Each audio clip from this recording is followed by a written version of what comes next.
तो hello guys, AEST academy में आपका फिर से स्वागत है। और ये जो वीडियो होने वाली है वो होने वाली है BA first year English literature के जितने भी स्टूडेंट्स हैं उनके लिए। क्योंकि आज की इस वीडियो में 2023-24 के हिसाब से मैं आपको सभी यूनिवर्सिटियों का सिलेबस बताने वाला हूँ।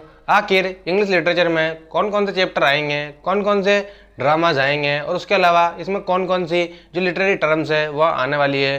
तो वीडियो को बिल्कुल भी स्किप मत करना, वीडियो को बिल्कुल एंड तक देखना। मैं गारंटी के साथ कहता हूँ, अगर आप वीडियो को बिल्कुल एंड तक देखेंगे तो आपको ये सिलेबस अच्छी तरीके से समझ में आ जाएगा। तो मैं जो भी चीज़ बोलूँगा आप साइड में PDF के रूप में उसे देख सकते हैं। तो चलिए शुरू करते हैं। और मुख्य रूप से यह वीडियो कोटा विश्वविद्यालय के लिए होने वाली है। तो गाइज़ यहाँ पर हम बात करेंगे English literature BA part 1 exam 2023, यानी किस प्रकार से जिसका 2023 में जो सिलेबस था वही 2024 में होगा। क्योंकि पिछले 5 सालों से इसका सिलेबस एक ही है और चेंज भी नहीं हो रहा है। तो यहाँ पर हम बात करते हैं इसका इंग्लिश लिटरेचर के सिलेबस की। तो देखना, सबसे पहले हम पेपर 1 और पेपर 2 होता है आपके इसमें पेपर 1 में तो आपकी आएगी इंग्लिश पोइट्री एंड ड्रामा और पेपर 2 में आएगा आपका प्रोज एंड फिक्शन। ठीक है, तो यहाँ पर हम बात करते हैं पेपर 1 में आएगा आपका 3 घंटे का पेपर और पेपर 2 भी आपका 3 घंटे का पेपर आएगा, जिसमें इसके मैक्सिमम मार्क्स रहेंगे आपके 100 और 100, यानी टोटल मिला के आपके रहेंगे 200 मार्क्स। ठीक है ना।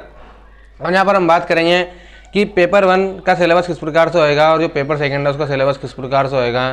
तो 2 पेपर होंगे आपके इसमें, जिसमें मिनिमम मार्क्स रहेंगे आपको पासिंग मार्क्स 36 यानी कि 36 और टोटल मिला के 72 मार्क्स आपको लाने ही पड़ेंगे अगर आपको पास होना है। तो paper 1 English poetry and drama, जिसमें क्या होएगा आपके 3 सेक्शन आएंगे, जिसमें क्या होता है जैसे कि 1 compulsory question with 10 short questions. मैंने इन सबके बारे में डिटेल वीडियो बना रहा है कि इनका जो पेपर पैटर्न है इंग्लिश लिटरेचर का वो किस प्रकार से पेपर पैटर्न होएगा और उसके अलावा जो पेपर में जो क्वेश्चन आएंगे वो किस प्रकार से आएंगे। तो अगर आप इंग्लिश लिटरेचर की जितनी वीडियो देखना चाहते हैं तो उन सबका लिंक मैंने डिस्क्रिप्शन में दे रखा है, जहाँ पर जाकर आप उन वीडियोस को देख सकते हैं।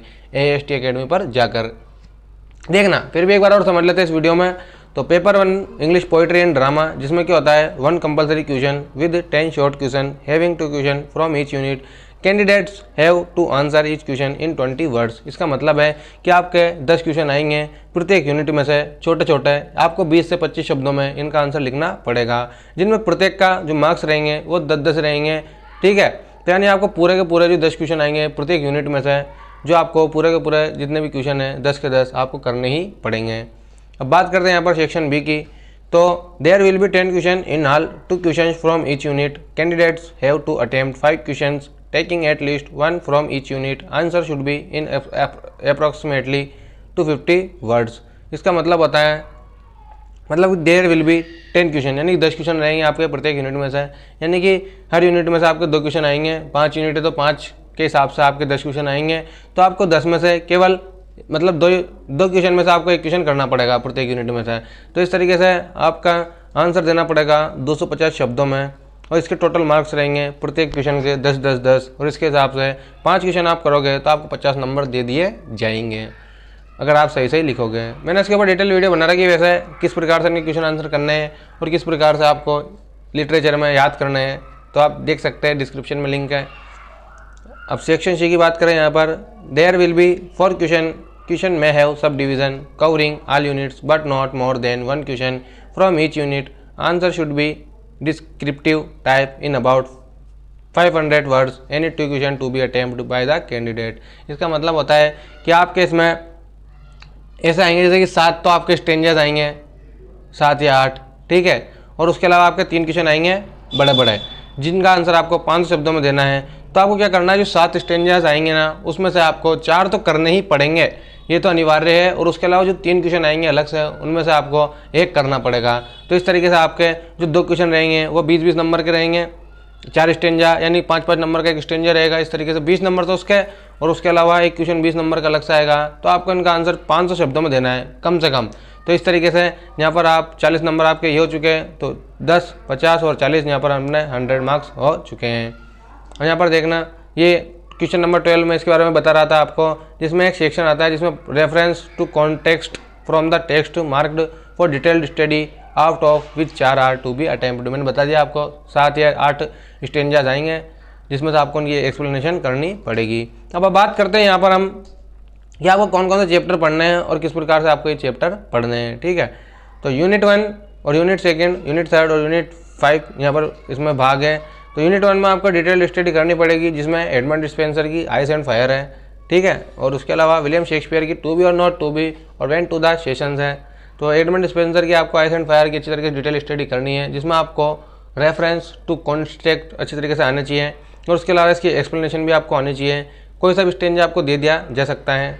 विलियम शेक्सपियर की बात करें यहाँ पर, तो टू बी और नॉट टू बी और व्हेन टू द सेशन, जो कि काफ़ी शानदार पोइट्री है। तो यूनिट 1 में से आपको केवल इतना ही पढ़ना है। यूनिट 2 की बात करें तो डिटेल्ड स्टडी, इसमें जॉन डन की डेथ बी नॉट प्राउड और उसके अलावा हेनरी वेगन की द रिट्रीट और एंड्रयू मार्वल की थॉट्स इन ए गार्डन। यानी कि जॉन डन की कौन कौन सी आएगी इसके अंदर, एक तो डेथ बी नॉट प्राउड और उसके अलावा हेनरी वेगन की आएगी द रिट्रीट और एंड्रयू मार्वल की आएगी थॉट्स इन ए गार्डन। तो मैंने इन सब पर डिटेल वीडियो बना रखी है, आप देख सकते हैं। इन सबको अच्छी तरीके से मैंने एक्सप्लेन कर रखा है। ठीक है ना। अब बात करते हैं यूनिट 3 की, जिसमें जॉन मिल्टन की। अगर आपको स्पीड तेज लग रही हो तो आप कम कर सकते हैं, क्योंकि मुझे पेपर सेकंड भी समझाना ही पड़ेगा इस वीडियो के अंदर। तो इसमें पेपर 1 और पेपर सेकंड आपको अच्छी तरीके से समझा दूंगा, जिसमें अगर आप बीए के स्टूडेंट हो तो आपको बिल्कुल भी दिक्कत नहीं आएगी कि आपको क्या याद करना है, कौन सा स्टडी मटेरियल लेना है, किस तरीके से आपको इसमें पढ़ना है।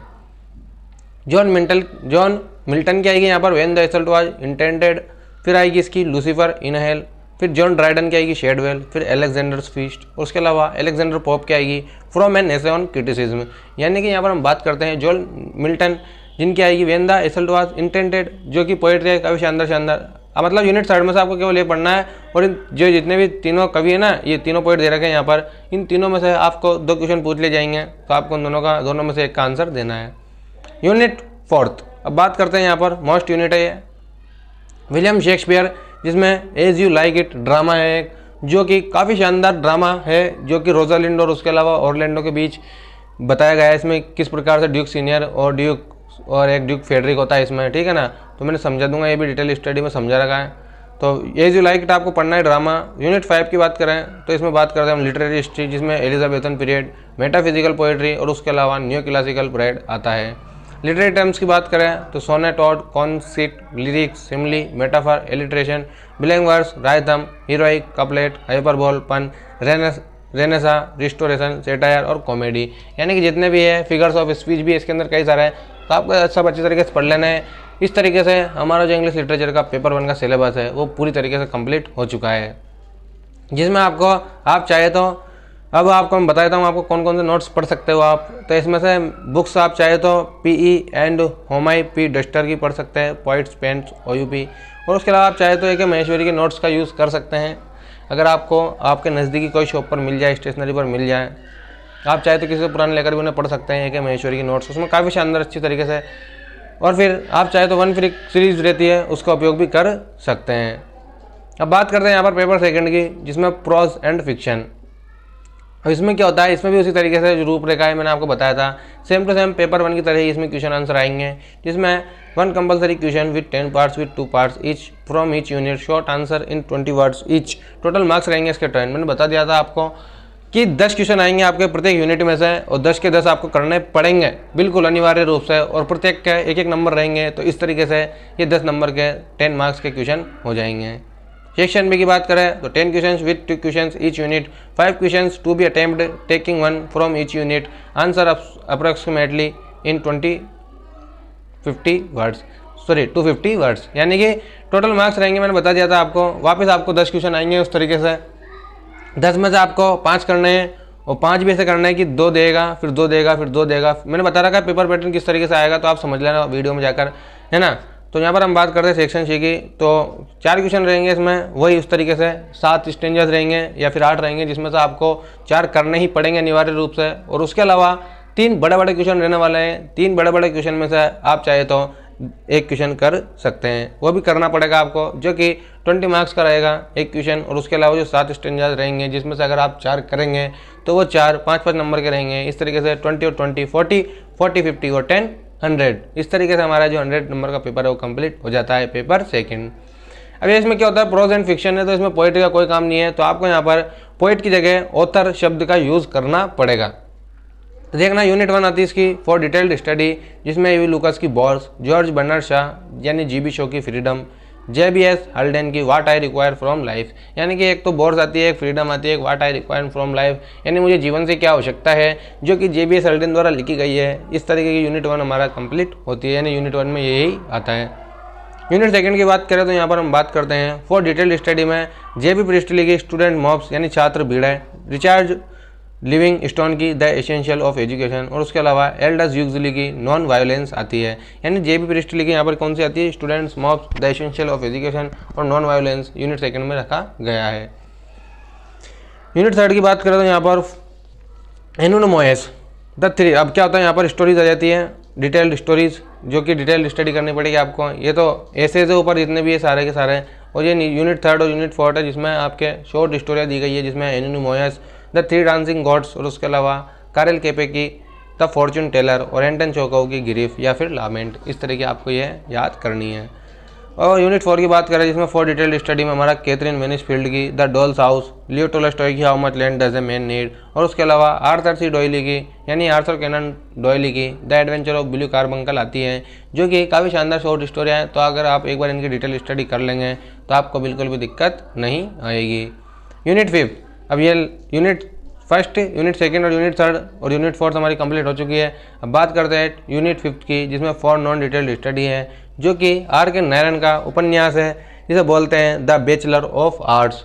ये आपको अच्छी तरीके से पढ़ लेना है, लेकिन इसके मेन जो आपको कैरेक्टर स्केच है वो याद करने हैं कि किस प्रकार से इसमें उनकी रूपरेखा किस प्रकार तैयार की गई थी। और इस तरीके से अपना यूनिट 1, यूनिट 2 और यूनिट 3 और यूनिट 4 और यूनिट 5 का ये सिलेबस कंप्लीट होता है। अब मैं बताया था मैं आपको कहाँ से पढ़ना है ये भी, तो AK महेश्वरी के नोट्स का ही मैं सजेशन दूंगा आपको, और आप चाहे तो 1 वीक सीरीज आती है उसमें से आप थोड़ी इसकी सहायता ले सकते हैं। वैसे ज़्यादातर तो आपके नोट्स ही बढ़िया रहेंगे अगर आप इनको अच्छी तरीके डिटेल स्टडी करेंगे।